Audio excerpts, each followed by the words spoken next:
Hello दोस्तों, study mood में आपका स्वागत है। संविधान के अति महत्वपूर्ण 100 क्वेश्चन मैं आपको कराने वाला था, जिसका एक पार्ट में 1 से लेकर 50 तक प्रश्न मैं आपको करा चुका हूं। अगर आपने वो वीडियो नहीं देखा है तो वीडियो देख सकते हैं, वहां से अक्सर आपके परीक्षा में प्रश्न पूछे जाते हैं।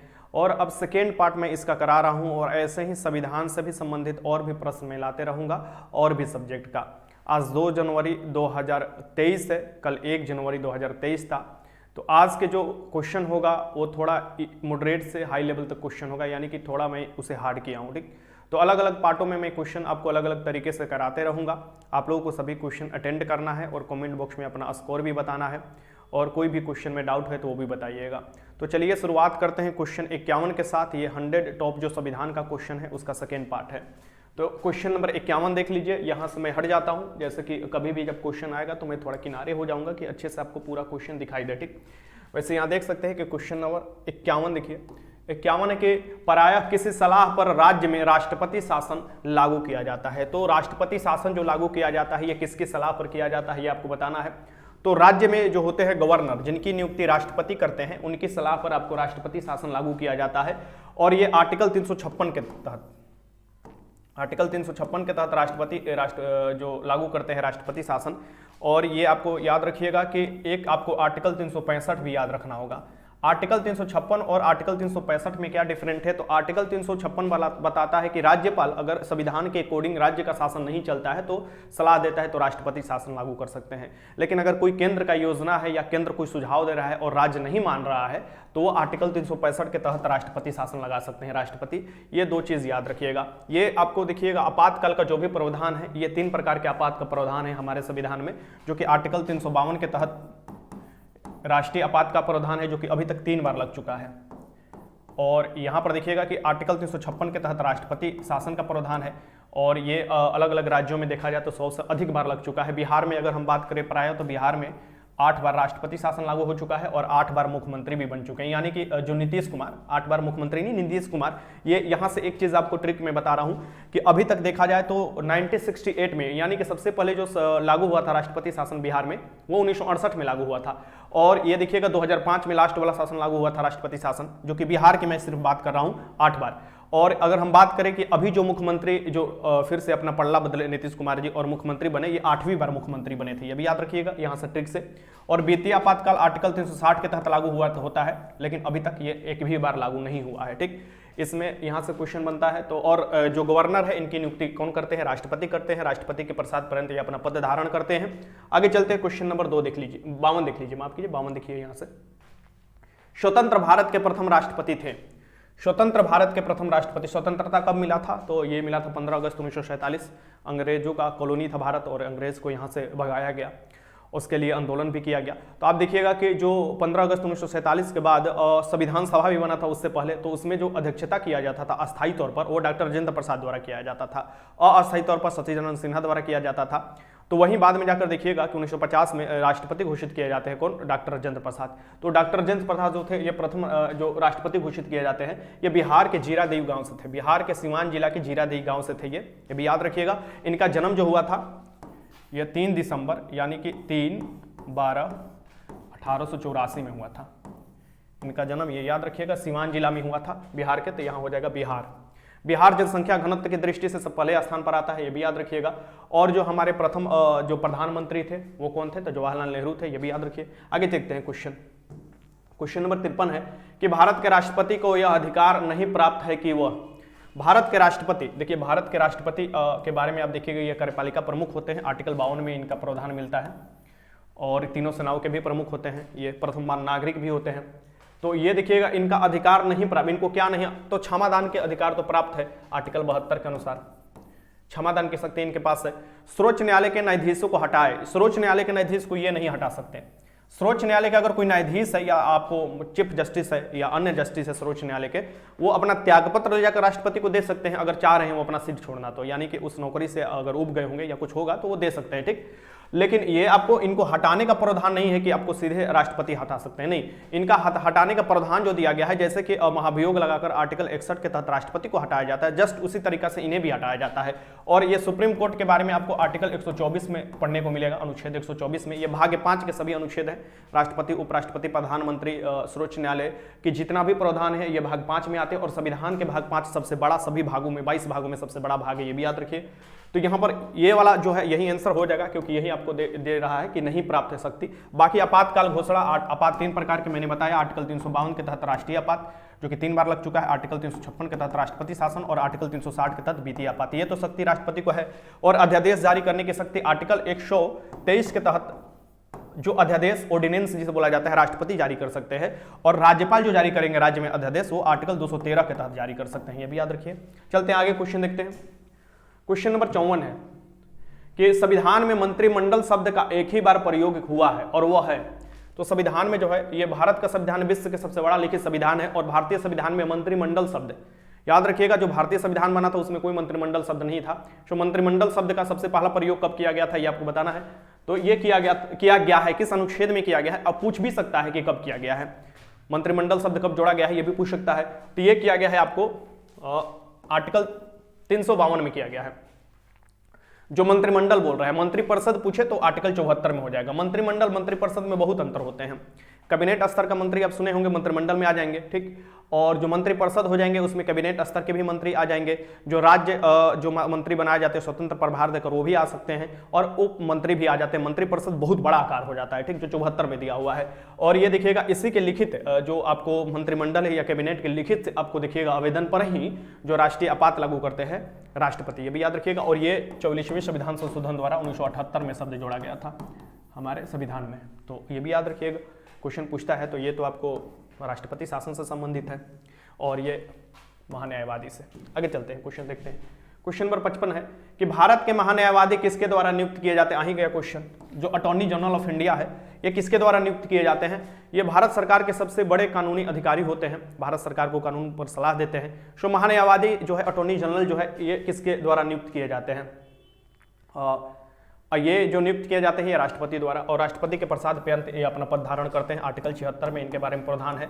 और ये जो है ना, ये लोकसभा में भी, राज्यसभा में भी, किसी भी सदन में भाग ले सकते हैं, बोल सकते हैं, बट इनका वोट काउंट नहीं किया जाता है, वोट नहीं दे सकते। ये अपना सुझाव दे सकते हैं, बोल सकते हैं, लेकिन वोट काउंट नहीं किया जाता है। और ये जो है जैसे जो भारत सरकार है अब उसके सबसे बड़े कानूनी अधिकारी हैं, तो जरूरी बात है कि सर्वोच्च न्यायालय में अगर इनकी जरूरत पड़ा या सर्वोच्च न्यायालय में अगर कोई सरकार ने कुछ ऐसा नियम बनाया, कानून बनाया, तो उसका केस जो लड़ेंगे यहीं जाकर लड़ते हैं। इनके लिए 2 आपको सबऑर्डिनेट भी दिया जाता है, यानी इनके नीचे के जो है अधिकारी भी दिए जाते हैं।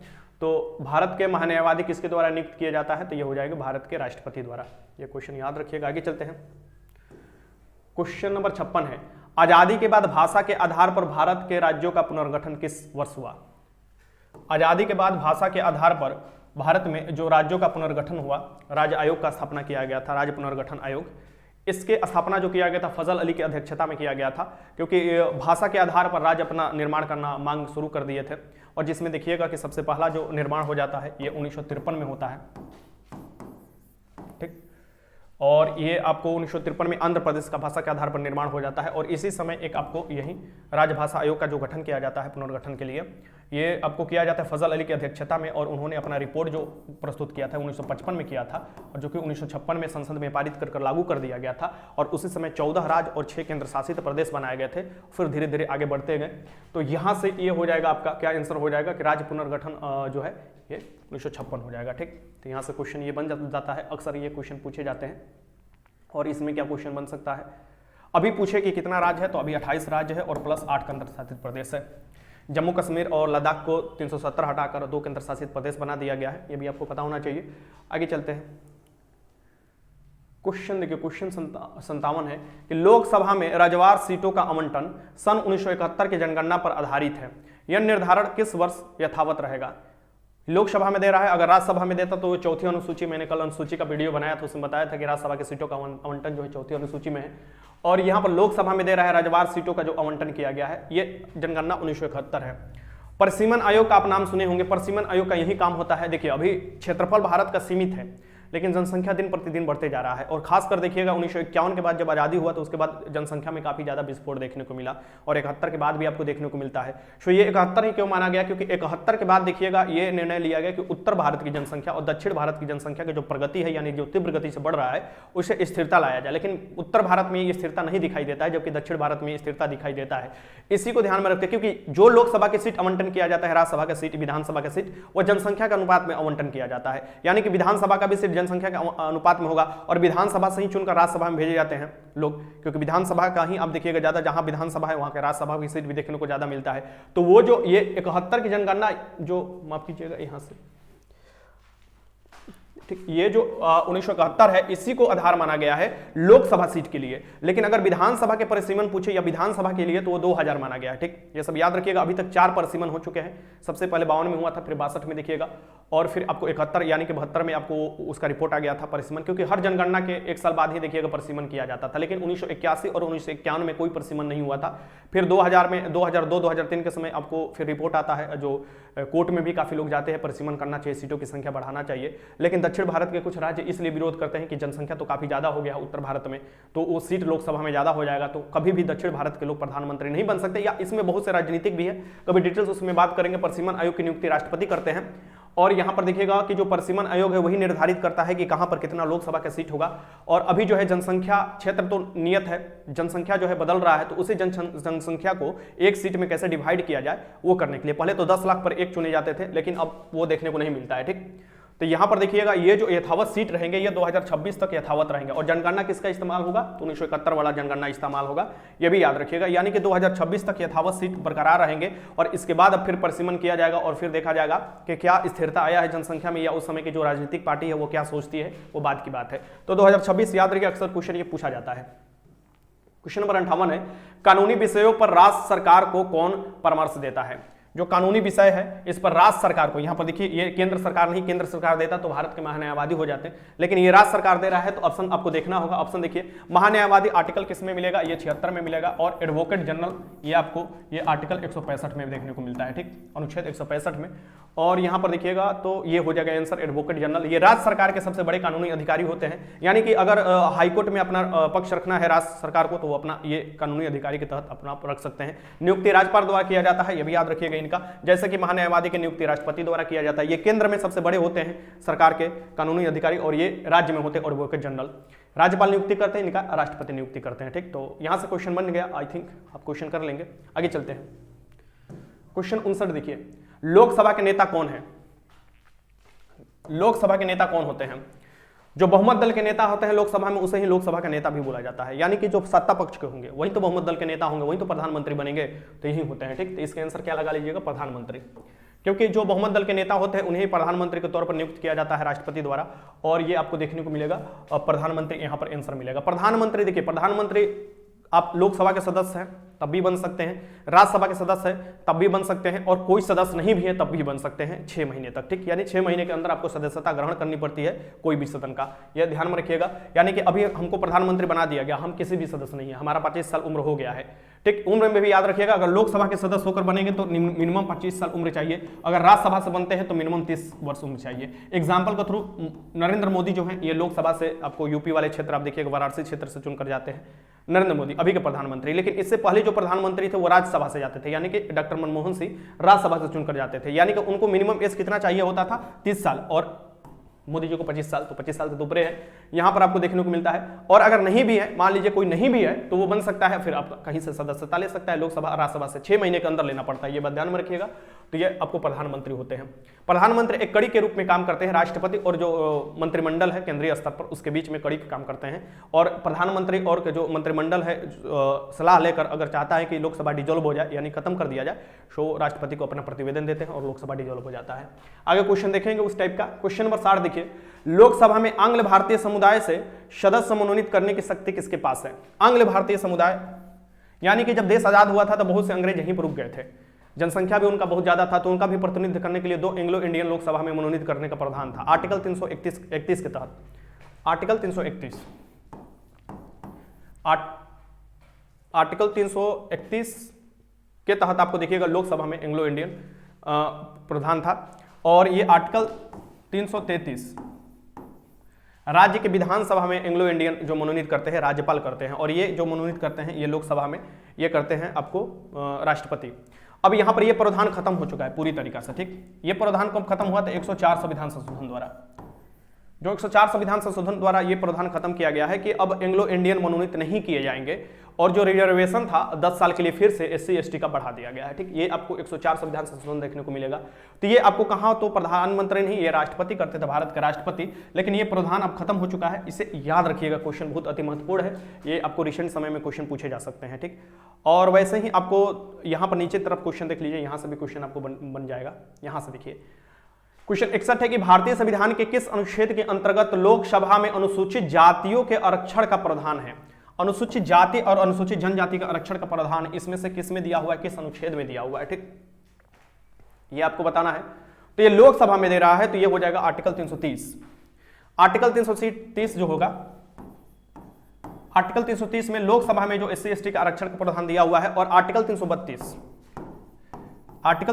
में जो राज्य में विधानसभा है उसमें ये आरक्षण का प्रावधान है, सीट रिजर्व होते हैं, ठीक। ये आप सभी को पता होना चाहिए। तो ये अनुच्छेद के अंतर्गत अनुसूचित जातियों के आरक्षण का प्रावधान कौन है? अनुच्छेद 330 में देखने को मिलेगा, ठीक। तो अक्सर यहां से अनुच्छेद 331 मैंने क्या बताया, जो एंग्लो इंडियन मनोनीत करते थे राष्ट्रपति लोकसभा में, और अनुच्छेद आपको 333 मैंने क्या बताया, जो राज्य के विधानसभा है वहां पर राज्यपाल जो एंग्लो इंडियन मनोनीत करते थे। और अनुच्छेद यहां पर 332 क्या मैंने बताया अभी, अनुच्छेद 332 वहां पर मैंने बताया कि राज्य की जो विधानसभा है वहां पर अनुसूचित जाति अनुसूचित जनजाति का रिजर्वेशन का प्रावधान है, ठीक। आगे देखते हैं क्वेश्चन। देखिए सारा डिटेल्स में इसलिए नहीं बताता हूं कि पार्ट वाइज भी बता सकता हूं। काफी लोगों ने बोला कि सर काफी ज्यादा लंबा वीडियो हो जा रहा है, सो जितने इंपॉर्टेंट है वही बताते चलिए। तो मैं कुछ भाग, कुछ आर्टिकल और कुछ कंसेप्ट बताते आपको चल रहा हूं कि वीडियो भी काफी लंबा ना हो। क्वेश्चन नंबर 62 देख लीजिए।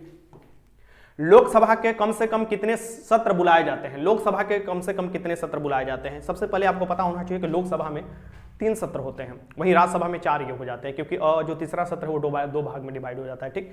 सो लोकसभा में 3 सत्र जो होते हैं वो साल में 3 सत्र होते हैं, ठीक। जैसे कि बजट अधिवेशन हो गया, जो आपको शीत अधिवेशन, जो शीतकालीन अधिवेशन होता है जो, और फिर एक आपको जो आता है मानसून अधिवेशन, यानी कि बजट वाला, फिर मानसून वाला, और फिर शीत अधिवेशन होता है।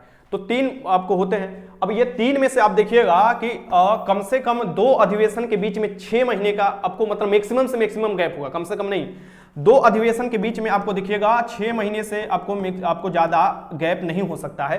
तो आप खुद ही मान लीजिए कि 6 दूनी के 12, यानी कि साल में 12 महीने होते हैं, तो 2 अधिवेशन के बीच में कम से कम आपको देखिएगा 6 महीने का, तो साल में 2 अधिवेशन मैक्सिमम हो सकता है। यानी कि आप देख सकते हैं कि मिनिमम तो होना ही पड़ेगा आपको 2 अधिवेशन, मैक्सिमम नहीं। मैक्सिमम तो 3 हो सकता है, आप लोग जानते हैं।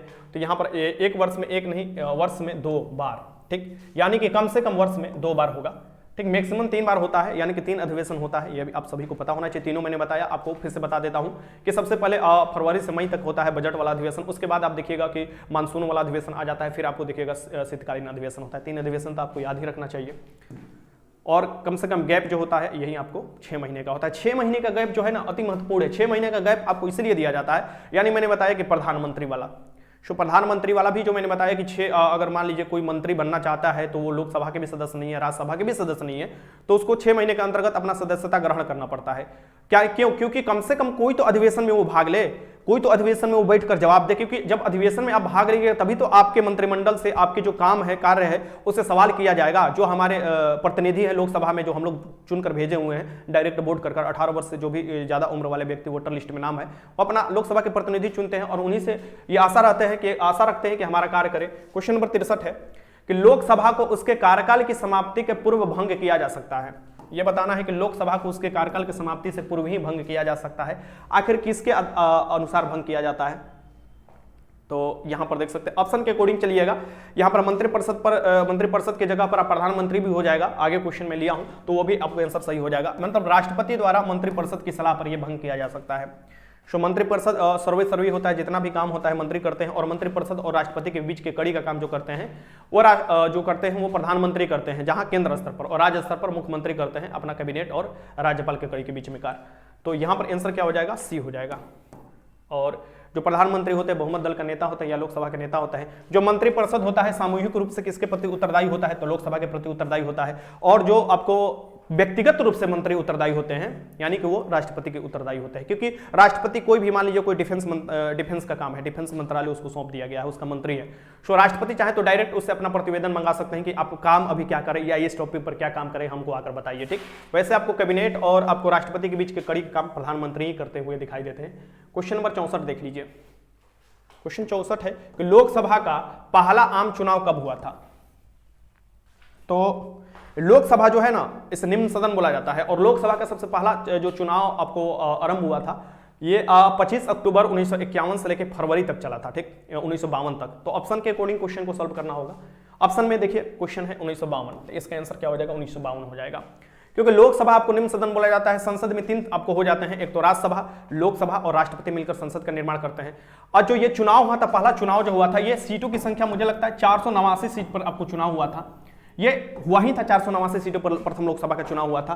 और इसमें आप देखिएगा, अभी हम पूछे कि लोकसभा की मैक्सिमम सीट की संख्या कितना है, तो अभी मैक्सिमम 550 हो सकता है कि 2 एंग्लो इंडियन वाला 104 संविधान संशोधन वाला प्रावधान खत्म कर दिया गया, तो अभी मैक्सिमम 550 हो सकता है। लेकिन चुनाव कितने पर होता है? तो चुनाव डायरेक्ट देखिएगा 543 पर होता है, क्योंकि अभी भी इसके कुछ जो क्षेत्र है उसमें आप देखिएगा हमारा जो पीओके वाला क्षेत्र है जो पाकिस्तान ऑक्युपाइड कर लिया है, वो वाला, वहां से भी तो लोकसभा के कोई प्रतिनिधि चुनकर नहीं आते हैं, तो वो भी ध्यान देने वाली बात होगी आपको। मैक्सिमम 550 हो सकता है, और अभी जो है 543 पर डायरेक्ट चुनाव होता है। और हम लोग जो भी हमारा वोटर लिस्ट में नाम है, 18 वर्ष उम्र है, वो वोट डालने के लिए जाते हैं। क्वेश्चन नंबर 65 देखिए, लोकसभा के स्पीकर का निर्वाचन होता है। लोकसभा के जो स्पीकर हैं इसका निर्वाचन क्या होता है? मैंने कल के वीडियो में आप लोगों को बताया था कि लोकसभा जब भी चुनकर आता है तो उनके जो सदस्य हैं उनको शपथ दिलाने के लिए सबसे पहले प्रोटेम स्पीकर की नियुक्ति किया जाता है, और वो राष्ट्रपति करते हैं। फिर आपको जब लोकसभा के चुनाव आ जाता है, सभी सदस्य आ जाते हैं, उन्हीं में से लोकसभा के सभी सदस्य मिलकर अपना स्पीकर चुनते हैं, यानी लोकसभा अध्यक्ष चुनते हैं। और यहां पर क्या हो जाएगा कि उसी में के आपको लोकसभा के सभी सदस्य इसमें से आपको मिलकर चुनते हैं, लोकसभा के आपको अध्यक्ष को चुना जाता है। अभी जो हुआ था ये 17वीं लोकसभा का चुनाव जो आपको हुआ था 2019 में हुआ था। ठीक, 17वीं लोकसभा का चुनाव हुआ था। इसमें ओम प्रकाश बिरला जो कि राजस्थान क्षेत्र से आते हैं, उनको 17वीं लोकसभा के चुनाव का अध्यक्ष, यानी कि अभी जो लोकसभा के अध्यक्ष हैं वो ओम प्रकाश बिरला हैं। थोड़ा पानी लाना। तो अभी जो है ये है। ठीक, लोकसभा जो सदस्य होते हैं, यानी कि ये जो सबसे पहला पूछे कि सबसे पहला अध्यक्षता किसके द्वारा किया गया था, जो पहली लोकसभा था उसके अध्यक्षता जीबी मलवंकर, शॉर्ट में या आपको फुल में याद रखिएगा गणेश वासुदेव मलवंकर द्वारा किया गया था। ठीक, तो ये भी याद रखिए, क्वेश्चन पूछता है। और ये संसद में कौन कौन आ जाएंगे? तो संसद में आपको लोकसभा, लोकसभा प्लस राज्यसभा, ठीक, और फिर यहां पर राष्ट्रपति।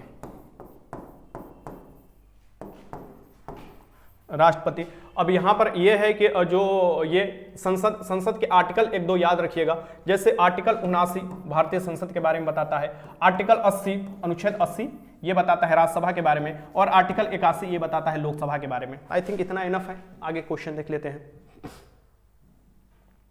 क्वेश्चन नंबर 66 देखिए, राष्ट्रपति द्वारा राज्यसभा में कितने व्यक्ति मनोनीत किए जाते हैं? यहां पर आप देख सकते हैं कि आर्टिकल 80 के तहत मनोनीत किए जाते हैं।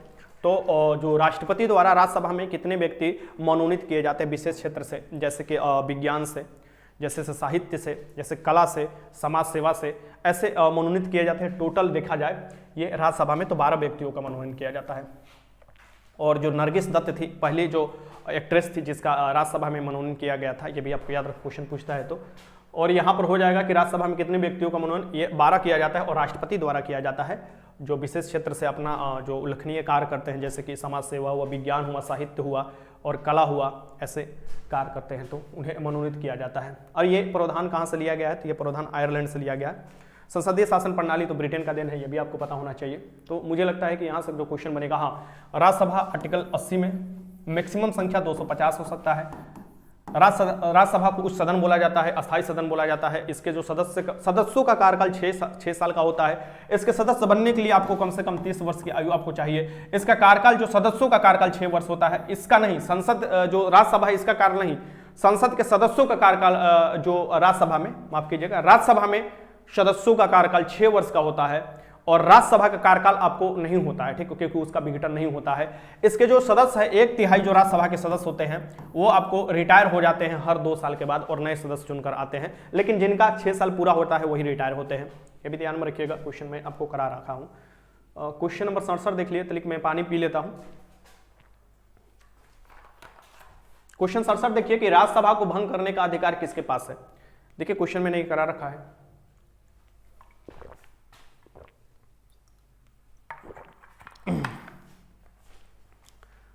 राज्यसभा को भंग करने का अधिकार किसके पास है ये आपको बताना है। आसान क्वेश्चन है, अभी पीछे क्वेश्चन मैंने कराया, पर कंफ्यूजन नहीं होना चाहिए। राज्यसभा को भंग करने का अधिकार किसके पास है, तो किसी के पास नहीं है, उपरोक्त में से किसी के पास नहीं है। राज्यसभा मैंने बताया आर्टिकल 80 में है, अस्थायी सदन है, उच्च सदन है। राज्यसभा के जो सदस्य होते हैं वो क्या होते हैं, मतलब दिमाग में आता होगा ना कि राज्यसभा के सदस्य क्या होते हैं। बार बार लोकसभा के तो हम सुने हैं कि लोकसभा के चुनाव होता है हर 5 साल के बाद, राज्यसभा का चुनाव तो देखा जाता है तो साल में हर 6 साल में 3 बार हो जाता है। आखिर ये क्या मामला है। तो राज्यसभा जो है ना, जैसे कि हम लोग अपना विधायक चुनकर भेजते हैं विधानसभा में, वही विधायक जो है ना वो राज्यसभा के प्रतिनिधित्व चुनकर भेजते हैं, ठीक, ये आपको पता होना चाहिए। यानी कि राज्यसभा के सदस्य चुनकर भेजते हैं। जैसे बिहार से राज्यसभा में 16 सीट है, तो जो विधानसभा में जिसका अधिक सीट होगा उसका राज्यसभा में भी अधिक प्रतिनिधित्व होगा, वो वहां से चुनकर भेजेंगे। तो इसके आंसर, और राज्यसभा, लोकसभा, राष्ट्रपति, उपराष्ट्रपति का चुनाव कौन कराता है, तो मुख्य जो निर्वाचन यानी कि निर्वाचन आयोग जो है भारत सरकार का वो कराता है। क्वेश्चन नंबर 68 देखिए, राज्यसभा को अस्थायी सदन कहते हैं क्योंकि, देखिए यहीं से क्वेश्चन आ गया, राज्यसभा को अस्थायी सदन क्यों कहते हैं ये बताइए। तो ये इसे विघटित नहीं किया जा सकता है, इसे विघटित नहीं किया जाता है। राज्यसभा को अस्थायी सदन उस सदन कहा जाता है, ठीक, इसका आंसर क्या हो जाएगा, इसे विघटित नहीं किया जा सकता है, बी। क्वेश्चन नंबर 69 देखिए, राज्यसभा में राज्यों का प्रतिनिधित्व निम्नलिखित में से किस आधार पर दिया जाता है। राज्यसभा में राज्यों का प्रतिनिधित्व दिया जाता है, यह किस आधार पर दिया जाता है, आपके सामने ऑप्शन है। तो ऑब्वियसली सी बात है किसके अनुसार दिया जाता है, तो उनकी जनसंख्या के अनुपात में। अब ये वाला जो डाउट है आपके दिमाग में आता होगा, जैसे कि यहाँ पर अगर हम सिर्फ बिहार बोले तो बिहार में लोकसभा का सीट कितना है, 16 है। अगर पश्चिम बंगाल बोले यानी कि वेस्ट बंगाल अगर बोले, दिखाई दे रहा है ना आप लोगों को, तो वेस्ट बंगाल में अगर देखा जाए तो ये भी आपको 16 है। अगर हम यूपी में बोले, यूपी में अगर हम बात करें तो ये 31 हो जाता है। सो ये देखा जाए तो ये राज्यसभा की सीट है, ये राज्यसभा का सीट आपके सामने दिखाई दे रहा है, ठीक। तो ये देखा जाए तो वेस्ट बंगाल और आपको देखा जाए तो बिहार के तो 16-16 ही है। आपके दिमाग में आता होगा कि ये तो 16-16 ही है, मतलब ये कैसा मतलब मामला हो गया। वेस्ट बंगाल तो हमसे जनसंख्या में बिहार से बहुत ही पीछे, मतलब कि कम है जनसंख्या में, बिहार आधा है। तो ये मैंने बताया था कि 1971 वाला जनगणना आपको याद होना चाहिए, 1971 वाला जनगणना मैंने आपको बताया था। सो 1971 के जनगणना के अकॉर्डिंग ये सब सेट किया गया है, ठीक। जितना भी लोकसभा है, लोकसभा की सीटों की संख्या भी आप देखिएगा तो वो सेट किया गया। आगे क्वेश्चन में कराऊंगा तो ये आपको क्लियरिफिकेशन हो जाएगा।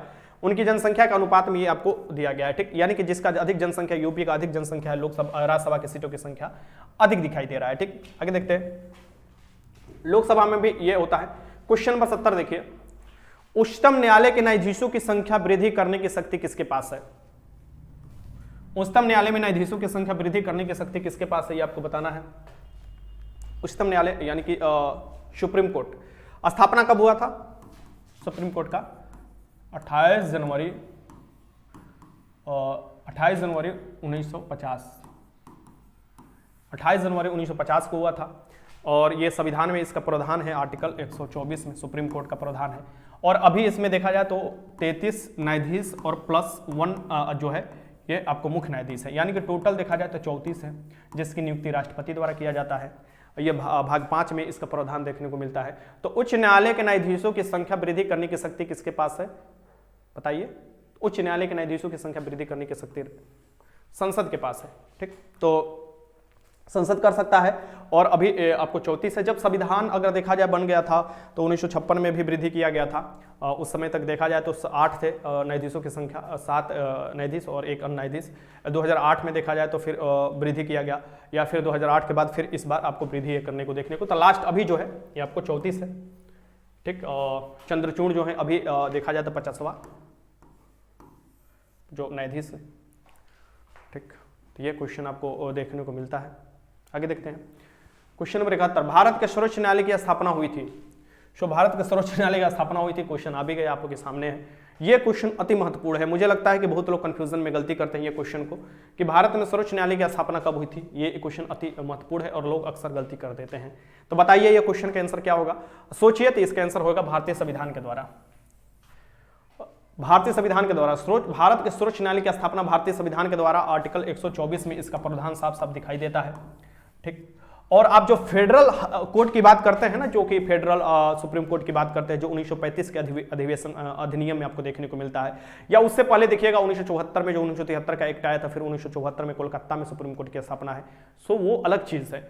हमारे आज़ादी के बाद ये बोल रहा है कि जो सुप्रीम कोर्ट का प्रावधान है ये आपको संविधान के अकॉर्डिंग ही शक्ति लेता है, और ये संविधान के द्वारा ही इसकी स्थापना देखने को मिलता है 28 जनवरी 1950 को। और अभी इसमें 34 न्यायाधीशों की संख्या है जिसकी नियुक्ति राष्ट्रपति द्वारा किया जाता है। क्वेश्चन आगे देखिए, क्वेश्चन नंबर 72 है, किसी राज्य में विधान परिषद की संरचना अथवा विघटन किया जा सकता है। किसी राज्य में विधान परिषद, आर्टिकल 169 में विधान परिषद के बारे में प्रावधान है, संरचना अथवा उसका विघटन किया जा सकता है। यह विधान परिषद के बारे में बताया गया है। सो किसके द्वारा किया जा सकता है बताइए, तो इसका आंसर डायरेक्ट हो जाएगा केंद्रीय संसद द्वारा। ऐसे देखा जाए तो विधानसभा जो है ना बहुमत द्वारा अपना प्रस्ताव भेजता है बनाने के लिए भी और विघटन करने के लिए भी, लेकिन मुख्य शक्ति संसद के पास ही है, ये याद रखिएगा। मुख्य शक्ति संसद के पास है। अभी विधान परिषद कितने राज्यों में है, तो 6 राज्यों में है, और 6 राज्यों का नाम मैंने पहले भी आपको बता रखा है, अभी भी बता दे रहा हूं। बिहार है, उसके बाद यूपी है, उसके बाद कर्नाटक है, उसके बाद महाराष्ट्र है, उसके बाद आंध्र प्रदेश है, और उसके बाद तेलंगाना है। 6 ऐसे राज्य आपको याद रखना चाहिए जहां पर विधान परिषद है। ठीक, तो इसका आंसर क्या हो जाएगा, बी हो जाएगा। क्वेश्चन नंबर 73, भारतीय संविधान के निम्नलिखित अनुच्छेदों में कौन राज्य विधानसभाओं का निर्वाचन का प्रावधान प्रस्तुत करता है। राज्य जो विधानसभा है इसके निर्वाचन का प्रावधान प्रस्तुत करता है, ये आपको बताना है इसमें से कौन से अनुच्छेद के तहत किया जाता है। ठीक, तो इसका अनुच्छेद हो जाएगा 170, विधानसभा का प्रावधान है। अनुच्छेद 168 में अब विधानमंडल का प्रावधान है, जिसका पार्ट विधानसभा, विधान परिषद राज्यपाल होते हैं। और फिर 169 में आपको देखिएगा विधान परिषद का प्रावधान है, और 170 में देखिएगा जो निर्वाचन विधानसभा वाला है इसका प्रावधान देखने को मिलता है। ठीक, तो इसके आंसर क्या हो जाएगा, ए हो जाएगा। विधानसभा, देखिए विधानसभा जो है इसके सदस्य बनने के लिए न्यूनतम आयु 25 वर्ष चाहिए, विधानसभा। और यहाँ पर अगर किसी राज्य में विधान परिषद है तो उसके सदस्य बनने के लिए न्यूनतम आयु जो चाहिए 30 वर्ष चाहिए। अगर आप लोकसभा के सदस्य बनना चाहते हैं तो न्यूनतम आयु 25 वर्ष चाहिए। अगर आप राज्यसभा के सदस्य बनना चाहते हैं तो न्यूनतम आयु आपको 30 वर्ष चाहिए। अगर आप राष्ट्रपति बनना चाहते हैं तो न्यूनतम आयु 35 वर्ष चाहिए। अगर आप उपराष्ट्रपति बनना चाहते हैं तो न्यूनतम आयु 35 वर्ष चाहिए। अगर आप राज्यपाल नियुक्त होना चाहते हैं तो न्यूनतम आयु 35 वर्ष चाहिए। अगर आप मुखिया अगर बनना चाहते हैं या मुखिया के चुनाव लड़ना चाहते हैं तो इसका 21 वर्ष चाहिए। अगर आप वोटर लिस्ट में आपका नाम है, वोट डालना है, तो मिनिमम आपको 18 वर्ष आयु चाहिए, जो कि 61वां संविधान संशोधन द्वारा 18 वर्ष किया गया था 1989 में। यह किया गया था घटाकर 18 वर्ष 21 से घटाकर, तो ये भी याद रखिएगा। और 61वें संविधान संशोधन में जो है जो निर्वाचन आयोग है वो एकल सदस्यीय संस्था थी, उसे त्रिसदस्यीय संस्था बनाया गया, यानी एक आपको जो मुख्य निर्वाचन आयुक्त थे और उसके साथ 2 अन्य निर्वाचन आयुक्त को भी जोड़ा गया था। ये कब, तो वही 61वां संविधान संशोधन में। आगे देखते हैं, यदि किसी राज्य की विधानसभा का अध्यक्ष स्पीकर पद त्यागना चाहे तो उसे अपना त्यागपत्र देना चाहिए। यानी किसी राज्य का, कोई भी राज्य है, उसका विधानसभा का अध्यक्ष अपना स्पीकर जो है पद त्यागना चाहे तो अपना त्यागपत्र किसे देता है। बस बहुत ही साधारण चीज याद मैं आपको करा देता हूं। ठीक, जो भी है, जैसे कि राष्ट्रपति त्यागपत्र देना चाहे तो उपराष्ट्रपति को, उपराष्ट्रपति राष्ट्रपति को दे सकते हैं। लोकसभा के अध्यक्ष राज्यसभा को, जो लोकसभा के अध्यक्ष है वो उपाध्यक्ष को दे सकते हैं लोकसभा के, और लोकसभा के उपाध्यक्ष दे सकते हैं लोकसभा अध्यक्ष को। ये आपको पता होना चाहिए। अब आप कहिएगा कि सर राष्ट्रपति और उपराष्ट्रपति वाला समझ में नहीं आ रहा है। तो राष्ट्रपति जो होते हैं ये राज्यसभा के पदेन सभापति होते हैं, वही तो उपराष्ट्रपति होते हैं। उपराष्ट्रपति, माफ कीजिएगा, उपराष्ट्रपति जो होते हैं वो राज्यसभा के पदेन सभापति होते हैं, और राष्ट्रपति को वो अपना त्यागपत्र दे सकते हैं और राष्ट्रपति अपना उपराष्ट्रपति को त्यागपत्र दे सकते हैं। इससे पहले जानकारी भी एक दूसरे से साझा किया जाता है। अब यहां पर है कि राज्य में आते हैं तो राज्य में विधानसभा है, जो राज्य में विधानसभा के अध्यक्ष किसको दे सकते हैं, तो विधानसभा के उपाध्यक्ष को दे सकते हैं, और विधानसभा के उपाध्यक्ष किसको त्यागपत्र दे सकते हैं, तो विधानसभा के अध्यक्ष को दे सकते हैं। सो ये बहुत सिंपल है याद करना। ठीक, तो यहां पर हो जाएगा क्या, उपाध्यक्ष को दे सकते हैं। ठीक, ये याद रखना चाहिए। जो भी जैसे विधानसभा के अध्यक्ष है या लोकसभा के अध्यक्ष है, सो मनी बिल जो है ना, यानी कि जो वित्त विधेयक है या धन विधेयक है, उसके बारे में इनको ज्यादा शक्ति दिया गया है, क्योंकि वही निर्धारण करते हैं कि कौन सा मनी बिल है, कौन सा अन्य बजट है, यानी कौन सा वित्त बजट है, यही काम ये करते हैं। मतलब कि इनको शक्ति इस मामले में ज़्यादा, क्योंकि हम लोग डायरेक्ट प्रतिनिधि यहाँ पर भेजते हैं ना, तो इसलिए पैसा खर्च जो होता है लोकसभा से ही ज़्यादातर देखिएगा, ज़्यादातर का लोकसभा के ही हाथ में पैसा खर्च करने की शक्ति दिया गया है। ठीक, राज्यसभा तो नाम मात्र का है पैसा खर्च करने में। यहाँ पर देखिए क्वेश्चन नंबर 75, भारत में संघीय वित्त आयोग का संबंध रखता है। भारत में संघीय वित्त आयोग, तो वित्त आयोग है आर्टिकल 280 में इसको देखने को मिलेगा आपको। मैंने कल आपको क्वेश्चन इससे रिलेटेड कराया था, पूरा डिटेल्स तो ज़्यादा डिटेल्स नहीं जाएंगे। अब वित्त आयोग का गठन हर 5 साल के बाद किया जाता है और आपको देखिएगा 15वां वित्त आयोग का गठन किया गया था 2020 से 25 के लिए, और इसके अध्यक्ष NK सिंह हैं, नंद किशोर सिंह। और सबसे पहले आप देखिएगा कि ये 1951 में देखिएगा इसका जो मतलब कि प्रस्ताव देखने को मिलता है। और ये क्या करते हैं कि ये सेंटर और राज्य और केंद्र के बीच में जो है पैसों का बंटवारा की बात करते हैं। ठीक, तो ये हो जाएगा राज्य और केंद्र के बीच में पैसों का बंटवारा, और राज्य और केंद्र के बीच में जो है जो संतुलन, शक्ति संतुलन बनाने के लिए या राज्य और केंद्र के बीच में संबंध बनाने के लिए एक सरकारीय आयोग का भी गठन किया गया था। वो आपको राज्य और केंद्र के बीच में संबंध अच्छा बनाने के लिए जो 1983 में गठन किया गया था और अपना रिपोर्ट 1988 में प्रस्तुत करते हैं। तो ये भी याद रखिएगा, क्वेश्चन आपसे पूछता है तो आराम से आप कर लीजिएगा। बाकी तो मैंने कल क्वेश्चन आपको इससे रिलेटेड पूरा कराया है। क्वेश्चन नंबर 76 है, योजना आयोग की स्थापना कब हुई थी? योजना आयोग की स्थापना कब हुई थी? योजना आयोग जो बनाया गया था ये पंचवर्षीय योजना को ही आगे बढ़ाने के लिए बनाया गया था, अनुमोदन करने के लिए। वैसे पंचवर्षीय योजना का अनुमोदन राष्ट्रीय विकास परिषद करता था, और कहीं ना कहीं राष्ट्रीय विकास परिषद हुआ, योजना आयोग हुआ, इसके अध्यक्ष प्रधानमंत्री ही होते हैं। अब इसके स्थान पर नीति आयोग आ चुका है 1 जनवरी 2015 से, और उसके भी अध्यक्ष प्रधानमंत्री ही होते हैं। सो यहाँ पर योजना आयोग की स्थापना किया गया था 15 मार्च 1950, और इसके जगह पर अब नीति आयोग आ चुका है, नीति आयोग। ठीक, कब से? 1 जनवरी 1950 से, अरे माफ कीजिएगा, ये 2015 से, 1 जनवरी 2015, क्योंकि आप देखिएगा 15 मार्च 1950 तो आपको शुरू में आपको योजना आयोग था, अब इसके जगह पर नीति आयोग आ चुका है। ठीक, क्वेश्चन नंबर 77 देखिए, पंचायत के चुनाव, और ये याद रखिएगा नीति आयोग हुआ, योजना आयोग हुआ, राष्ट्रीय विकास परिषद हुआ, इसमें संविधान में इसका कोई वर्णन नहीं है। ठीक, इसके संविधान में ये संविधानोत्तर संस्था है, यानी कि संविधान में इसका कोई वर्णन नहीं है। क्वेश्चन नंबर 77 देखिए, पंचायत के चुनाव कराने हेतु निर्णय किसके द्वारा लिया जाता है? जो पंचायत का चुनाव करता है ये कौन कराता है? तो ये राज्य निर्वाचन आयोग कराते हैं। ध्यान से रखिएगा, राज्य निर्वाचन आयोग पंचायत के चुनाव कराते हैं, और इस राज्य निर्वाचन आयोग हुआ या पंचायत जो सब्जेक्ट होता है वो राज्य सरकार का सब्जेक्ट होता है। सो चुनाव कौन कराएगा? राज्य सरकार कराएंगे। ठीक, पंचायत के चुनाव कराने का। सो ग्राम पंचायत का अगर पूछे तो ग्राम पंचायत आर्टिकल 40 में था, और ऐसे आपको पंचायती राज व्यवस्था जो 73वां संविधान संशोधन पूछे तो आर्टिकल 243A से लेके O तक वर्णन है, 29 सब्जेक्ट उसमें दिए गए हैं। अनुसूची 11 हो जाएगा, भाग 9 हो जाएगा। ठीक, ये आपको पता होना चाहिए। पंचायती राज विषय है, देखिए आ गया क्वेश्चन, हर तरीका से क्वेश्चन सेट किया गया है, यानी कि आपका कोई भी एक क्वेश्चन नहीं छूटने वाला है एग्जाम में। हर तरीका से मैं कोशिश करूंगा क्वेश्चन कराने के लिए। तो यहाँ पर पंचायती राज विषय है, ये किसका विषय है? तो यह राज्य सूची का विषय है, राज्य सूची का विषय है पंचायती राज, ये आपको याद रखना चाहिए। और पंचायती राज में या आपको देखिएगा जो संवैधानिक दर्जा मिला था, ये 73वां संविधान संशोधन द्वारा मिला था, और ये आपको 1992 में हुआ था, लागू जो हुआ था ये आपको 24 अप्रैल को हुआ था, 24 अप्रैल 1993 में। ठीक, इसलिए 24 अप्रैल को 2010 से हम लोग क्या मनाते हैं? 24 अप्रैल को पंचायती राज दिवस मनाया जाता है, ये बस आप याद रखिए।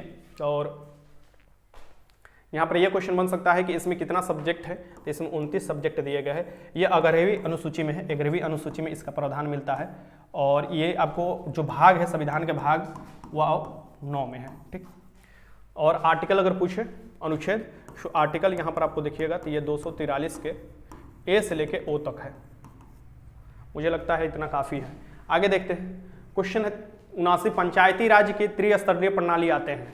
सो पंचायती राज जो है ये इसका त्रिस्तरीय प्रणाली में आते हैं। त्रिस्तरीय प्रणाली जो लागू किया गया था, वैसे आपको देखिएगा ग्राम शासन या ग्राम प्रशासन के जो पितामह कहा जाते हैं, या सेल्फ लोकल गवर्नमेंट के फादर जो बोले जाते हैं, ये लॉर्ड रिपन को कहा जाता है भारत में। ठीक, जो 1882 में ये इंट्रोड्यूस किया गया था उनके द्वारा, यानी कि ग्राम स्तर के शासन वाला व्यवस्था। फिर गांधी जी का सपना हुआ कि ग्राम स्तर का शासन होना चाहिए, सो सत्ता का विकेंद्रीकरण हुआ और फिर ग्राम पंचायत जो कि आर्टिकल 40 में जोड़ा गया, फिर उसको आगे बढ़ाते हुए बलवंत राय मेहता समिति 1957 में उसका गठन किया गया था। और फिर वो देखिएगा कि रिपोर्ट अपना देते हैं तो 2 अक्टूबर 1959 से नागौर जो जिला है वहाँ से ये लागू हो जाता है और फिर 11 अक्टूबर 1959 को कहाँ लागू होता है, तो आंध्र प्रदेश में लागू होता है। तो ये जो है ये क्वेश्चन वही है कि त्रिस्तरीय प्रणाली किसने, तो बलवंत राय मेहता समिति ने त्रिस्तरीय प्रणाली किया था। ग्राम स्तर पर ग्राम पंचायत, ब्लॉक स्तर पर पंचायत समिति और जिला स्तर पर जिला परिषद। लेकिन देखिएगा कि जिला स्तर वाला अलग अलग जगह पर अलग अलग नाम दिखाई देता है। जैसे यहाँ पर ऑप्शन आप देखिएगा तो कंफ्यूज हो जाइएगा ये क्वेश्चन लगाते हुए, जबकि ये क्वेश्चन पीसीएस में पूछा हुआ क्वेश्चन है, ठीक।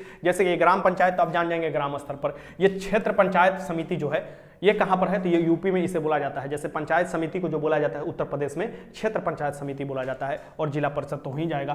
तालुका परिषद गुजरात में इसे देखने को मिलता है जो बीच वाला है। सो ये आपको अलग अलग जगह पर अलग अलग नाम होते हैं, ठीक। और 2 स्तरीय पंचायती राज व्यवस्था कौन किया था, तो अशोक मेहता समिति, जिसका गठन आप देखिएगा अशोक मेहता समिति को 1977 में गठन किया गया था समिति का, और अशोक मेहता को मुख्य बनाया गया था उसमें, और उन्होंने अपना प्रतिवेदन 1978 में दिया था। जब याद रखिएगा 2 स्तरीय आपको ये लागू किया गया था। तो हो गया क्वेश्चन, यहाँ से डी हो जाएगा। एक लड़का जो है यहाँ से क्वेश्चन मैं उनको करा देता हूँ, ठीक। एक अभ्यर्थी जो पूछे थे उनका सवाल यहाँ से मिल जाएगा, मुझे व्हाट्सअप किए थे। निम्न में से कौन सा अनुच्छेद पंचायत के गठन के लिए राज्य सरकार को निर्देश देता है। पंचायत को गठन के लिए राज्य सरकार को जो निर्देश देता है, यानी कि ये राज्य के नीति निर्देशक तत्व की बात आ जाता है, और ये आपको डीपीएसपी में देखने को मिलेगा। DPSP deity principle of state policy, जिसे राज्य के नीति निर्देशक तत्व आप बोलते हैं, जो संविधान के भाग 4 में मिलेगा। और ये आर्टिकल आपको देखिएगा डीपीएसपी का है, आर्टिकल 36 से लेकर आर्टिकल 51 के बीच में आपको देखने को मिलेगा। इसी के एक आर्टिकल 40 है, इसी में ग्राम पंचायत के गठन की बात किया जाता है, ठीक। ये याद रखिए कौन सा, ये, और ये आयरलैंड के संविधान से डीपीएसपी लिया गया है, ये भी याद रखिएगा। अब यहाँ पर ठीक नीचे मैं क्वेश्चन करा दूंगा उनका जो क्वेश्चन पूछा हुआ था, क्योंकि आपको वहां से क्वेश्चन बनता है। तो निम्न में से कौन सा अनुच्छेद पंचायत के गठन के लिए राज्य सरकार को निर्देशित करता है, तो बी हो जाएगा। क्वेश्चन नंबर 81 के निम्नलिखित में से किसकी निर्माण पंचायत राज व्यवस्था के तहत हुआ है। निम्नलिखित में से किसका निर्माण पंचायती राज व्यवस्था के तहत हुआ था, ठीक। तो ये आपको बताना है किसकी निर्माण हुआ था। सो यहाँ पर आप देखिएगा ऑप्शन ध्यान से देखने पर कंफ्यूजन नहीं होना चाहिए। सो ग्राम पंचायत ग्राम स्तर पर जो निर्माण किया गया था, ये आपको त्रिस्तरीय आपको व्यवस्था में ये इसका निर्माण किया गया था, ठीक। और फिर आपको ब्लॉक स्तर पर पंचायत समिति और जिला स्तर पर आपको जिला परिषद का निर्माण किया गया था। सो ये 73वां संविधान संशोधन द्वारा फिर इसे संवैधानिक दर्जा भी दे दिया गया था, और ये आपको याद होना चाहिए। आगे देखते हैं। पंचायती राज व्यवस्था से कुछ क्वेश्चन मैं ले लिया हूं जो अक्सर क्वेश्चन पूछे जाते हैं। सो ऐसे से जब भी मुझे लगेगा चैप्टर वाइज भी मैं क्वेश्चन आपको कराते चलूंगा। भारत में पंचायती राज व्यवस्था सर्वप्रथम राजस्थान और कहां स्टार्ट किया गया था, यहीं पर उनका क्वेश्चन का जवाब मिल जाएगा जो आप लोग डाउट के अकॉर्डिंग पूछे हुए हैं। सो डाउट होना चाहिए और पूछिएगा, जो भी डाउट होता है कमेंट भी कर सकते हैं और अपना व्हाट्सएप भी कर सकते हैं। भारत में पंचायती राज व्यवस्था सर्वप्रथम राजस्थान और कहां लागू हुआ था। सो 2 अक्टूबर यहां पर मैं लिख देता हूं, 2 अक्टूबर 1959 को ये राजस्थान में लागू हुआ था। और फिर उसके बाद ये आपको 11 अक्टूबर 1959 को कहां पर लागू हुआ था, तो आंध्र प्रदेश में लागू हुआ था, ठीक। तो ये 2 जगह लागू हुआ था। तो यहाँ राजस्थान दिया हुआ है, तो इसका आंसर क्या हो जाएगा, यहाँ पर कहां पर, आंध्र प्रदेश में लागू हुआ था। अब सवाल ये है कि ये तो जो लागू किया गया था बलवंत राय मेहता समिति ने सिफारिश किया था, सो वो लागू किया गया था त्रिस्तरीय वाला व्यवस्था। लेकिन अगर हम बात करें कि 73वां संविधान संशोधन 73वां संविधान संशोधन जो 1992 में हुआ था और जो कि 24 अप्रैल 1993 से लागू हो गया था, ये आपको सबसे पहले कहां लागू हुआ था, क्वेश्चन ये उनका था, तो वो लागू हुआ था मध्य प्रदेश में, ठीक। तो ये क्वेश्चन आपका था, ये क्वेश्चन था, तो इसका जवाब आपको मिल गया होगा। क्वेश्चन 83 देखिए, भारत में पंचायती राज की अनुशंसा के लिए विकेंद्रीकरण समिति के अध्यक्ष थे। तो भारत में पंचायती राज अनुशंसा के लिए जो विकेंद्रीकरण समिति है, इसके अध्यक्ष कौन थे, ये आपको बताना है। तो ये तो बलवंत राय मेहता थे, 1957 आपको पता होना चाहिए। विकेंद्रीकरण मतलब कि सत्ता को निचले या ग्राम स्तर पर भेजना, यह विकेंद्रीकरण कहलाता है, ठीक। तो ये आपका हो जाएगा कि भारत में पंचायती राज अनुशंसा के लिए विकेंद्रीकरण, तो इसका आंसर क्या हो जाएगा, ए हो जाएगा। आराम से आपको लगा लेना होगा। भीमराव अंबेडकर ड्राफ्टिंग कमेटी के अध्यक्ष थे और संविधान सभा में, ये आपको पता होना चाहिए। आगे चलते क्वेश्चन नंबर 84 देखते हैं। निम्नलिखित में से किस कमेटी आयोग ने न्याय पंचायत बनाने की सिफारिश की थी। सो न्याय पंचायत बनाने की कौन सी आयोग या समिति ने सिफारिश किया था, तो ये किया गया था अशोक मेहता समिति। ये आपको 2 स्तरीय पंचायती राज व्यवस्था भी बनाने की सिफारिश किए थे। इनका गठन, जो समिति का गठन हुआ था 1977 में हुआ था और रिपोर्ट इन्होंने दिया था 1978 में। ये कब हुआ था तो आप देखिएगा जब तृतीय आपात लागू हुआ था। कब लागू हुआ था तो आपको देखिएगा ये तृतीय आपात जब लागू हुआ था तो 1975 से लेकर 77 के बीच में लागू हुआ था। और उसके बाद जब चुनाव हुआ था तो उसके बाद आपको मोरारजी देसाई प्रधानमंत्री बने, जनता पार्टी की सरकार बना, तो ये कमेटी का गठन किया गया था। सरकारी आयोग जो है केंद्र राज्य संबंध के बारे में बताता है, इसका गठन 1983 में किया गया था, रिपोर्ट 1988 में यह देता है। क्वेश्चन 85, संविधान का 73वां संशोधन संबंधित है। 73वां संविधान संशोधन जो संबंधित है ये किससे संबंधित है तो यह है पंचायती राज को संवैधानिक दर्जा देने से संबंधित। ठीक, ये अनुसूची 11 में मिलेगा प्रावधान, और संविधान के भाग अगर पूछे तो 9 में हो जाएगा। अनुच्छेद पूछे यानी आर्टिकल पूछे तो 243 में। इतना बार आपको रिवीजन करा दूंगा ए से लेके ओ तक कि आपको भूल ही नहीं पाइएगा। इसमें 29 सब्जेक्ट है, ये राज सूची का सब्जेक्ट है, यानी कि इस पर स्टेट कानून बनाता है। ये मतलब कि ये जो पंचायती राज है वो राज सूची का है, और जो 29 सब्जेक्ट दिया गया है ये आपको ग्राम पंचायत को दिया गया है। ठीक, ये यहाँ से आपको देखने को मिलता है। पंचायती राज दिवस कब मनाया जाता है तो ये 24 अप्रैल को मनाया जाता है, क्योंकि जो लागू हुआ था ये 24 अप्रैल 1993 को लागू हुआ था, ये जो संशोधन हुआ था। ठीक, क्वेश्चन 86 देखिए, निम्नलिखित में से किस संविधान संशोधन अधिनियम को लघु संविधान कहा जाता है? लघु संविधान यानी मिनी कॉन्स्टिट्यूशन बोला जाता है। किस संविधान संशोधन को मिनी कॉन्स्टिट्यूशन बोला जाता है? देखिए 1975 से 77 के बीच में आपको पता होना चाहिए कि आपात लागू था, उथल पुथल बहुत हुए थे, यानी कि संविधान को बदला गया था, बदलने की कोशिश किया गया था बहुत से प्रावधान को, और बहुत से प्रावधान जोड़े गए थे भी, हटाए गए थे। और इसी समय आप देखिएगा कि 42वें संविधान संशोधन को मिनी कॉन्स्टिट्यूशन कहा गया, और ये कब किया गया था तो यह 1976 में किया गया था। तो इसका आंसर क्या होगा? 42वें संविधान संशोधन। और इसमें आप बहुत से प्रावधान जोड़े गए थे, जैसे कि बहुत से ऐसे सब्जेक्ट थे, 5 सब्जेक्ट ऐसे थे जो कि आपको किस सूची में थे तो राज सूची में थे, उसे हटाकर समवर्ती सूची में डाल दिया गया, जैसे कि वन हो गया, शिक्षा हो गया। फिर यहाँ पर आप देखिएगा कि एक आपको मौलिक कर्तव्य वाला पार्ट जोड़ दिया गया 42वें संविधान संशोधन 1976 द्वारा। फिर यहाँ पर देखिएगा प्रस्तावना में संशोधन कर दिया गया था 42वें संविधान संशोधन 1976 द्वारा, यानी कि अखंडता, पंथ निरपेक्ष और समाजवादी शब्द जोड़ गए थे प्रस्तावना में। तो बहुत से परिवर्तन हुआ था। तो 42वें संविधान संशोधन को इसलिए क्या कहा गया है? मिनी कॉन्स्टिट्यूशन कहा गया है। और बहुत से ऐसे जो खतरनाक प्रावधान थे जो कि संविधान के लिए या हमारे देश के लिए सही नहीं थे, वो फिर बदल दिया गया था 44वें संविधान संशोधन 1978 द्वारा, क्योंकि सरकार यहाँ पर बदल गया था। आगे देखते हैं क्वेश्चन नंबर 87, पिछड़ी जाति आयोग के प्रथम सभापति कौन थे? पिछड़ी जाति आयोग के प्रथम सभापति कौन थे? ये थे आपका डायरेक्ट आंसर काका साहब कालेकर। पिछड़ी जाति आयोग के जो प्रथम सभापति थे काका साहब कालेकर थे। आगे क्वेश्चन देखते हैं, क्वेश्चन नंबर 88 है, राज्य लोक सेवा आयोग का अध्यक्ष किसके द्वारा नियुक्त किए जाते हैं? राज्य लोक सेवा आयोग के अध्यक्ष किसके द्वारा नियुक्त किए जाते हैं आपको बताना है। तो ये राज्य लोक सेवा दे रहा है, यूपीएससी का नहीं दे रहा है, तो यहाँ पर आंसर क्या हो जाएगा? ये ऑप्शन देख लीजिए, यहाँ पर आंसर हो जाएगा राज्य के राज्यपाल। राज्य के राज्यपाल द्वारा किए जाते हैं, लेकिन हटाता कौन है? तो हटाते हैं राष्ट्रपति, हटा सकते हैं, और वो भी हटाने की जो प्रक्रिया है जैसे यूपीएससी के सदस्य हटाए जाते हैं उस तरीका से इन्हें हटाया जाता है। ठीक, आर्टिकल 315 से लेकर आर्टिकल 323 के बीच में आप देखिएगा ऐसा प्रावधान देखने को मिलता है इनका। और ये जो है ये यूपीएससी का भी उसी समय देखिएगा उसी आर्टिकल में आपको प्रावधान मिलता है, और राज्य में जो राज्य लोक सेवा आयोग बनाए जाएंगे उसका प्रावधान देखने को मिलता है। ठीक, तो ये भी क्वेश्चन याद रखना चाहिए आपको। इसका आंसर क्या हो जाएगा? सी हो जाएगा। क्वेश्चन नंबर आप देखिए कि 89 देखिए कि भारत में मतदान के लिए प्रयोग की जाने वाली मशीन वीवीपैट का संस्करण क्या है? ठीक, तो ये आपको बताना है। Voter verified paper audit trial इसका फुल फॉर्म होता है। इसका आपको देखिएगा कि संस्करण क्या है तो ये M3 है, M3 संस्करण है, और लगभग 8 जगह ट्रायल भी किया गया था इसका 2014 के लोकसभा चुनाव में। और ये भी याद रखिएगा कि जो वीवीपैट है, ये जैसे ईवीएम हैक होने वाला प्रावधान आता है, जैसे ईवीएम हैक हो गया तो उसमें एक पुर्जी निकलता है। वीवीपैट में क्या होता है? पुर्जी निकलता है, जो जिसको आप चुनाव में वोट डाले होंगे उसका आपको आपके सामने तुरंत नाम लिख देगा और वो कर देगा। इसलिए कहा जाता है कि ईवीएम के जगह पर वीवीपैट का इस्तेमाल किया जाए। तो ये काफ़ी ज़्यादा जो अलग अलग जो राष्ट्रीय दल है उसके द्वारा आवाज़ उठाया जाता है। तो इसका आंसर सी हो जाएगा। जिसमें ट्रायल जो किया गया था जो 8 जो जगह पर, उसमें आप देखिएगा कि पटना साहिब थी, अपना बिहार के पटना साहिब भी था लोकसभा क्षेत्र। क्वेश्चन 90 देखिए, भारतीय संविधान के लिए प्रथम संशोधन विधेयक लाया गया। तो भारतीय संविधान जो संशोधन होता है आर्टिकल 368 के तहत होता है। ठीक, याद रखिएगा। और ये क्वेश्चन आपसे पूछता है कि ये भाग कौन सा है, तो भाग 20 में है।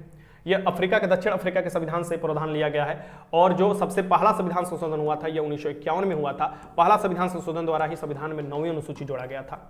9वीं अनुसूची इसलिए जोड़ा गया था कि 9वीं अनुसूची में बहुत से ऐसे सब्जेक्ट डाल दिया जाए जिस पर सुप्रीम कोर्ट अपना रिव्यू नहीं दे सकता है, ठीक, तो वो उसलिए ये जोड़ा गया था, ठीक। लेकिन ये बाद में फिर खत्म किया गया। प्रधान सुप्रीम कोर्ट बोला कि रिव्यू करने की शक्ति हमारा बेसिक अधिकार है, जो केशवानंद भारती केस आता है 1973 में, जो 13 जजों की बेंच सबसे बड़ा बेंच ने निर्णय दिया कि जो बेसिक स्ट्रक्चर है उसे नहीं बदला जा सकता है संविधान का, तो वहीं आपको रिव्यू भी करने का बेसिक स्ट्रक्चर का ही भाग माना गया और बोला कि अब कोई भी ऐसा कानून जो कि 9वीं अनुसूची में डाला जाता है उस पर सुप्रीम कोर्ट रिव्यू कर सकता है, ठीक। तो ये भी याद रखिए, भी हो जाएगा। क्वेश्चन नंबर 91 देखिए, भारत के विभिन्न राजनीतिक दलों को राष्ट्रीय या क्षेत्रीय दल का दर्जा देने का अधिकार किसको है? तो भारत के विभिन्न राजनीतिक दलों को राष्ट्रीय या क्षेत्रीय दलों का जो राष्ट्रीय दल हो, क्षेत्रीय दल हो, राज्य स्तरीय दल हो, ये कौन देता है? तो चुनाव आयोग देता है। आर्टिकल 324 से लेकर आर्टिकल 329 तक ये चुनाव आयोग का प्रावधान है, ठीक। और इसमें आप देखिएगा अभी जो मुख्य चुनाव आयुक्त है वो राजीव कुमार है, ठीक, ये भी आपको याद होना चाहिए।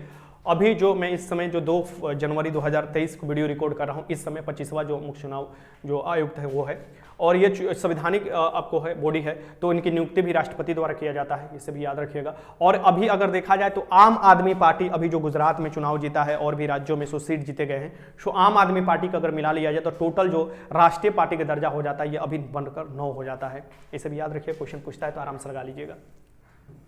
क्वेश्चन 92 है कि पंचायती राज का प्रधान लक्ष्य है। सो पंचायती राज का जो प्रधान लक्ष्य है ये आपको बताना है कि आखिर पंचायती राज क्यों लाया गया था, तो ये तो आराम से आप क्वेश्चन लगा लीजिएगा। इसका लक्ष्य था कि ग्रामवासियों में शक्ति का विकेंद्रीकरण करना, या कि ग्राम स्तर पर ऐसा शक्ति देना कि अपना जो शासन है प्रशासन में ग्राम स्तर पर भी भूमिका निभाया जा सके। और फिर यहाँ पर देखिएगा जब ये लाया गया तो फिर आपको महिलाओं को भी आरक्षण दिया गया था, सीट रिजर्व किया गया था। बहुत से राज्यों में जैसे बिहार में 50% के भी सीट रिजर्व हो गया है महिला का आपको पंचायती राज में, ठीक।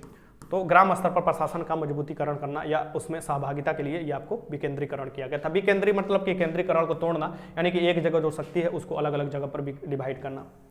क्वेश्चन नंबर 93 देखिए, संविधान की समीक्षा आयोग जिसे फरवरी 2002 में गठित किया गया था अध्यक्ष थे।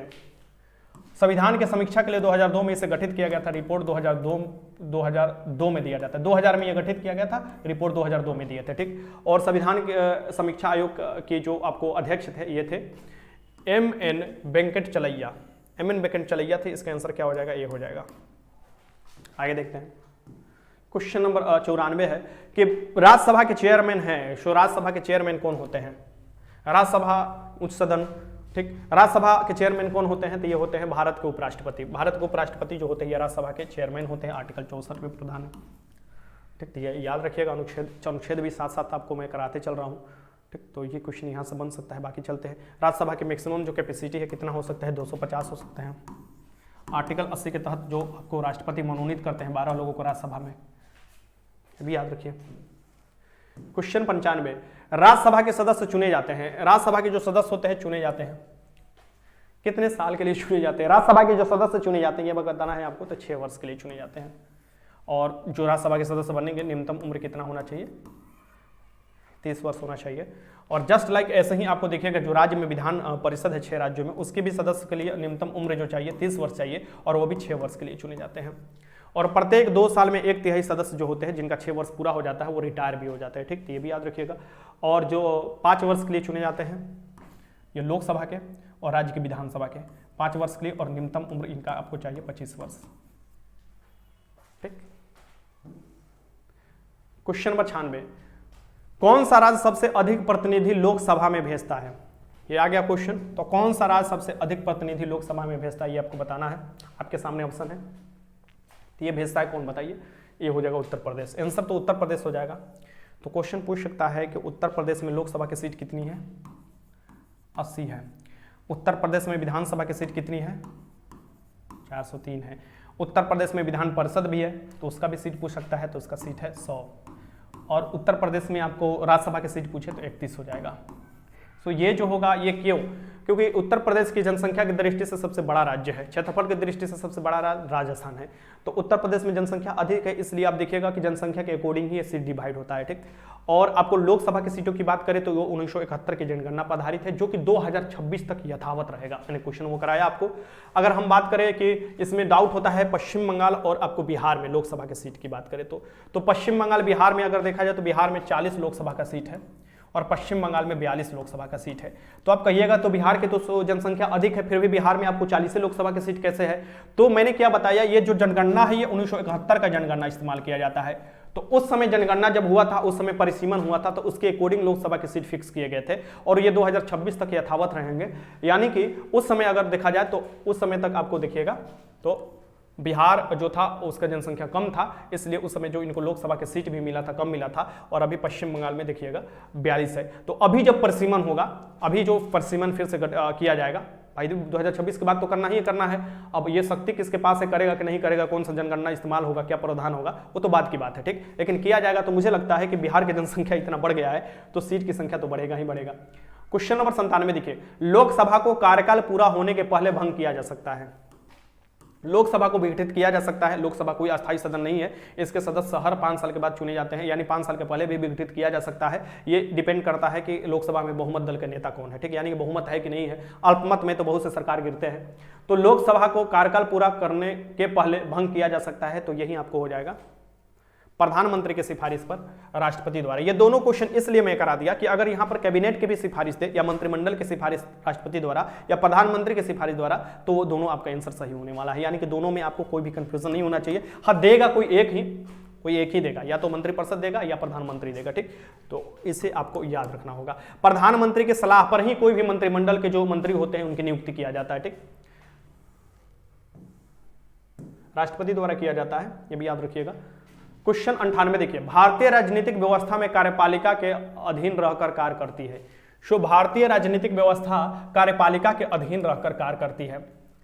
कार्यपालिका, न्यायपालिका और विधायिका, बहुत कंफ्यूजन हो जाता है इसको समझने के लिए। मैं कभी आपको टॉपिक कराऊंगा तो बहुत सिंपल तरीका से बताऊंगा। बस इतना अभी आप मैं बता दे रहा हूं कि न्यायपालिका का सीधा अलग काम है न्याय देना, क्योंकि न्यायपालिका का काम है। अब बात आता है विधायिका का क्या काम है और कार्यपालिका का क्या काम है। हमारे संविधान संसदीय शासन प्रणाली जो ब्रिटेन का देन है उससे अपनाया गया है। सो इसमें अगर देखा जाए तो कार्यपालिका कहीं ना कहीं विधायिका का ही पार्ट होता है। यानी कि कोई भी मंत्री उठाकर आप देख लो, कोई भी मंत्री उठाकर देख लो, 6 महीने अगर नहीं भी अगर सदस्य है लोकसभा या राज्यसभा के या राज्य में अगर देखा जाए विधानसभा के या विधान परिषद के, तो 6 महीने के अंतर्गत कहीं ना कहीं उसको सदस्यता ग्रहण करनी पड़ती है। यानी कि मुझे ही उठाकर आप देख लो, अगर मुझे शिक्षा मंत्री बना दिया गया, हाइपोथेटिकली मैं बोल रहा हूं, ऐसा कुछ बनाया नहीं जाएगा, अगर शिक्षा मंत्री मुझे बना दिया गया और मैं कहीं की सदस्य नहीं हूं, तो क्या होगा कि मुझे समय दिया जाएगा 6 महीने के लिए कि मैं कहीं लोकसभा से या राज्यसभा से सदस्य चुनकर भेजे जाऊं। अगर इस 6 महीने में मैं चुन लिया जाता हूं या मेरा पार्टी जो है सपोर्ट कर चुनकर भेज देता है, तो मैं आपको आगे के भी अपना कार्यकाल पूरा कर लूंगा, ठीक। ये आपको पता हो गया, यहां से समझ में आ गया। यानी कि मैं आपको कहीं ना कहीं कार्यपालिका का 6 महीने तक तो बन सकता हूं, लेकिन कहीं ना कहीं विधायिका का सपोर्ट हमको चाहिए। और किसके प्रति उत्तरदायी होता है? कार्यपालिका जो होता है विधायिका से ही चुनकर आता है और विधायिका हम लोग चुनकर डायरेक्ट भेजते हैं। यानी कार्यपालिका में हमारा कोई हस्तक्षेप नहीं होता है डायरेक्ट अगर देखा जाए कोई, क्योंकि कार्यपालिका जो चुने जाते हैं वो तो मान लीजिए कि कोई भी ए व्यक्ति है, मुझे ही आप लोग तो नहीं चुने होंगे और मैं मुझे मंत्री बना दिया। अगर मान लो कांग्रेस मुझे मंत्री बना दिया, ठीक, हाइपोथेटिकली, तो आप लोग तो चुनकर मुझे नहीं भेजे हैं, लेकिन कांग्रेस फिर मुझे क्या करेगा कि कहीं से भी राज्यसभा की सीट से फिर जिता देगा, आगे करा देगा, तो उसमें तो आप लोग डायरेक्ट भाग नहीं ले रहे हैं। तो कार्यपालिका जो होता है उसमें जरूर नहीं है कि हम लोग डायरेक्ट भाग लेते हैं, ठीक, नहीं लेते हैं। कार्यपालिका विधायिका से ही चुने जाते हैं। यानी विधायिका में, यानी संसद में अगर बोला जाए तो लोकसभा आ जाता है और राज्यसभा भी विधायिका ही का पार्ट है। विधायिका यानी कहने का मतलब जो कानून बनाता है, जो कानून लागू करता है उसे कार्यपालिका बोला जाता है। जो कानून का हनन करता है, जो उस पर आपका निर्णय देता है, वो न्यायपालिका होता है कि आखिर कैसे तुम ये काम किए, सजा सुनाता है न्यायपालिका। तो मुझे लगता है ये समझ में आ गया होगा। यानी कि जितने भी मंत्री हैं, जितने भी नौकर चाकर है, सरकारी नौकर है, वो सभी कार्यपालिका हो जाते हैं, ठीक। जितने भी लोगों को हम लोग चुनकर भेजते हैं, यानी कि वोट डायरेक्ट डालकर हम लोग भेजते हैं, वो विधायिका हो जाता है। मैं एक सिंपल तरीका से आपको बता रहा हूं। और जितने भी परीक्षा निकाल कर LLB कर जज बनते हैं वो न्यायपालिका हो जाते हैं, ठीक। तो वो चीज आपको देखने को मिलता है, ठीक। तो यहां पर जो होता है कार्यपालिका जो किसके अधीन रहकर काम करता है, तो विधायिका के अधीन रहकर काम करता है, ठीक, विधायिका। लेकिन यही अगर ये तो संसदीय शासन प्रणाली है, अगर ये फेडरल वाला या अधिराज्यात्मक शासन प्रणाली जो अमेरिका में चलता है, उसमें क्या होता है कि कार्यपालिका सर्वोपरि होता है, सर्वेसर्वा होता है। जरूरी नहीं है कि अगर रक्षा मंत्री बनाया जाए तो वो किसी भी सदन का सदस्य हो, ये जरूरी नहीं है, ठीक। वो किसी के भी, मान लीजिए कोई हीरो है उसको ही उठाकर बना देगा, या कोई आपको बहुत दिनों से जॉब कर रहा है, ब्यूरोक्रेसी में है, तो उसको ही बना दिया जाएगा। तो यही आपको डिफरेंट हो जाता है संसदीय शासन प्रणाली में और अधिराज्यात्मक शासन प्रणाली में। संसदीय शासन प्रणाली में कार्यपालिका विधायिका के अधीन रहकर कार्य करता है, लेकिन अधिराज्यात्मक शासन प्रणाली में कार्यपालिका किसी के प्रति उत्तरदायी नहीं होता है। इसे याद रखिएगा। क्वेश्चन नंबर 99 है, राष्ट्रपति राष्ट्रीय आपातकाल की घोषणा कर सकता है। तो राष्ट्रपति जो है राष्ट्रीय आपातकाल की घोषणा कर सकता है, किस आधार पर घोषणा कर सकता है, ठीक। तो मुझे लगता है ये सभी आधार पर घोषणा कर सकता है, ऊपर में बड़ी सभी कारणों से, कैसे कि हथियारबंद विद्रोह के आधार पर, जो आपको अगर मान लीजिए कि सेना विद्रोह कर दिया, बड़ा आक्रमण के आधार पर, यानी कि जो बाहर से कोई आक्रमण हुआ, या युद्ध के आधार पर, तो ये हो सकता है। ठीक, अभी तक जो है ये राष्ट्रीय आपातकाल की घोषणा 352 राष्ट्रपति घोषित करते हैं। और ये याद रखिएगा, ये किसी एक क्षेत्र में भी घोषित किया जा सकता है और पूरे भारत में भी घोषित किया जा सकता है। ये जब घोषित किया जाता है तो कौन से आर्टिकल 2 है जो कि नहीं कभी विघटित किए जा सकते हैं, यानी वो आर्टिकल आपके पास रहेगा फंडामेंटल राइट, आर्टिकल 20 और आर्टिकल 21। बाकी आर्टिकल कुछ समय के लिए आपको हटाया जा सकते हैं। फिर यहां पर देखिएगा कि ऊपर स्वतंत्रता के अधिकार में ये आपको आर्टिकल जो विघटित नहीं किए जाते हैं, ऊपर वे बड़ी सभी कारणों से हो जाएगा। और अभी तक 3 बार लगा हुआ है, 1962 में लगा था राष्ट्रीय आपात जो चीन के साथ हुआ था, 1971 में जो राष्ट्रीय आपात लगा था ये बांग्लादेश बना था जो पाकिस्तान के साथ हुआ था, और 1975 से 77 में जो आंतरिक अशांति के आधार पर लगाया गया था, जो आंतरिक अशांति के आधार पर इंदिरा गांधी द्वारा लगाया गया था। और ये आंतरिक अशांति के आपको क्या कर दिया गया है, सशस्त्र विद्रोह, 44वां संविधान संशोधन 1978 द्वारा सशस्त्र विद्रोह अब शब्द जोड़ दिया गया है। ठीक, और ये भी जोड़ दिया गया है कि जब कैबिनेट लिखित सिफारिश देगा तभी राष्ट्रीय आपात लागू होगा राष्ट्रपति को। क्वेश्चन नंबर 100 देखिए, भारत में राष्ट्रपति का चुनाव किया जाता है। भारत में राष्ट्रपति का चुनाव जो होता है ये क्या होता है, तो ये होता है एकल हस्तांतरणीय मत प्रणाली और अनुपातिक मत प्रणाली, दोनों हो जाएगी। इसका आंसर क्या हो जाएगा, डी हो जाएगा। यानी कि राष्ट्रपति के चुनाव में सिंपल सी आप एक वोट नहीं डाल सकते हैं, यानी कि आप जो वोट डालेंगे ये रेफरेंस के अकॉर्डिंग डालेंगे, मतलब ए पर कोई और व्यक्ति है, बी पर कोई, सी पर कोई, यानी कि आपका पावर बढ़ते जाता है। ठीक, मतलब ए पर मैंने फलना को चुन लिया, बी पर मैंने इसको चुन लिया, और फिर वो वैसे कर होता है। ठीक, तो इसका आंसर क्या हो जाएगा, यहाँ पर डी हो जाएगा, ये याद रखिएगा। और राष्ट्रपति के चुनाव में कौन कौन भाग लेते हैं, तो लोकसभा के सदस्य, राज्यसभा के सदस्य और राज्य के विधानसभा के सभी निर्वाचित सदस्य भाग लेते हैं। लेकिन राष्ट्रपति को अगर हटाना हो, यानी कि आर्टिकल 61 के तहत उनको पर महाभियोग चलाना हो, तो लोकसभा के सभी सदस्य और राज्यसभा के सभी सदस्य भाग लेते हैं, इसमें विधानसभा के सदस्य नहीं भाग लेते हैं। तो मुझे लगता है कि 100 क्वेश्चन मैंने कराया। ये 100 क्वेश्चन में ये मैं जो सेकेंड वाला पार्ट हूँ इसमें वही मैंने कराया, जो आप लोग काफी बोलते कि सर जल्दी जल्दी थोड़ा क्वेश्चन कराया कीजिए। और कॉन्सेप्ट भी क्लियर करना इसलिए जरूरी है कि अभी नए नए शुरुआत किया जा रहा है, सो डाउट भी आपके दिमाग में नहीं रहना चाहिए।